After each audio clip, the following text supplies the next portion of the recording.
मैं लोगों को देखता हूँ कि यार उनकी लाइफ में ना कुछ अप एंड डाउन चल रहा होता है, घर वालों से नहीं बन रही होती, स्ट्रेस आ रहा होता है, असाइनमेंट्स का स्ट्रेस है, इनकम्प्लीट टास्क का स्ट्रेस है, वो रूटीन नहीं फॉलो कर पाते, फेल होते हैं, उनसे वो जिम्मेदारियाँ नहीं निभाई जा रही जो उन पर मुसल्लत है, वो डिप्रेशन में जाते हैं, वो एंग्जाइटी में जाते हैं। अब शैतान मज़ीद डिप्रेस करता है और फिर उनकी नमाज़ें आहिस्ता आहिस्ता छूटती हैं, उनकी नमाज़ों में वो मज़ा नहीं रहता, उनकी इबादत में वो मज़ा नहीं रहता। क्या चाल है यार, देखें आप उसकी।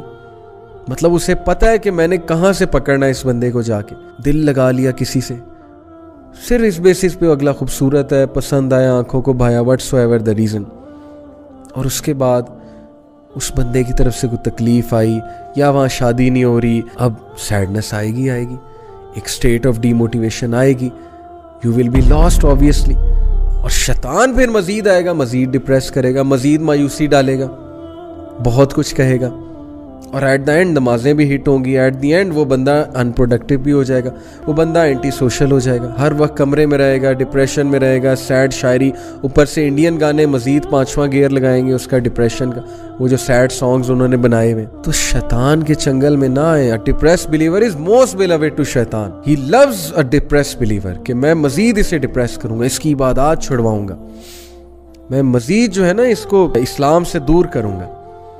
अपने ऊपर रहम करें, शैतान की इस चाल को जो है वो समझ जाएं। आप लोग खुश रहना सीखें, खुशी खुश रहने से आती है। हर वक्त ज़बान पे ऐसे जुमले जिनमें शिकायत ही शिकायत है, तो इसलिए अपने ऊपर रहम करें। आप लोगों ने खुद इस चीज़ से इंशाल्लाह बाहर आना है, और आप लोग आ सकते हैं। शैतान आपको ये फील कराता है कि नहीं अब तुम बहुत डिप्रेस हो चुके, अब ज़िंदगी ख़राब हो चुकी।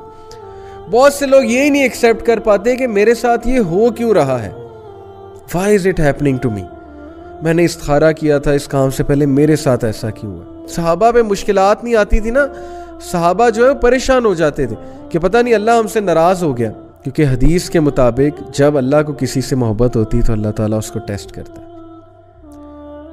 तो खैर आफियत की दुआ करनी चाहिए, आसानी की दुआ करनी चाहिए। लौमला सहला इल्ला मा जअलता सहला वंता तजअलुल हुज़्ना इज़ा मा जिअता सहला। अगर टेस्ट ट्रायल आ गया है तो अल्लाह के बंदे, ला युकल्लिफुल्लाहु नफ्सन इल्ला वुस्अहा, अल्लाह किसी नफ्स पे उसके इस्तिताअत से ज़्यादा बोझ नहीं डालता। तो ज़रा रेडी हो जाए ना फाइट करने के लिए।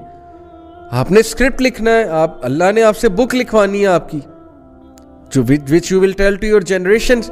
कल को अपने बच्चों को नहीं बताना कि बेटा मैं भी इस सिचुएशन में आया था, how did I fight it, how did I come out of it, how did I deal with the toxic people, मैंने क्या किया था, मैं किस तरह से निकला था, मैंने कैसे फाइट किया था।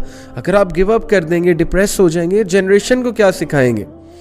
और मर्दों से ख़ास तौर पे आपको कव्वाम बनाया अल्लाह ने। अगर आप डिप्रेशन में चले जाएंगे, अगर आप जो है वो हाथ पर हाथ धरे बैठे रहेंगे, अगर आप डीमोटिवेटेड होकर बैठ जाएंगे, तो फिर आपके घर वालों का क्या होगा। आप तो लीडर हैं घर के, इसलिए लीड फ्रॉम द फ्रंट, मर्द बने मर्द, और अल्लाह ताला से मदद तलब करें। अल्लाह की मदद करीब है, अल्लाह की मदद दूर नहीं है। फ़इन्ना मअल उसरि युस्रा इन्ना मअल उसरि युस्रा, बेशक तंगी के साथ, डिफ़िकल्टी के साथ आसानी है, बेशक तंगी के साथ, डिफ़िकल्टी के साथ आसानी है।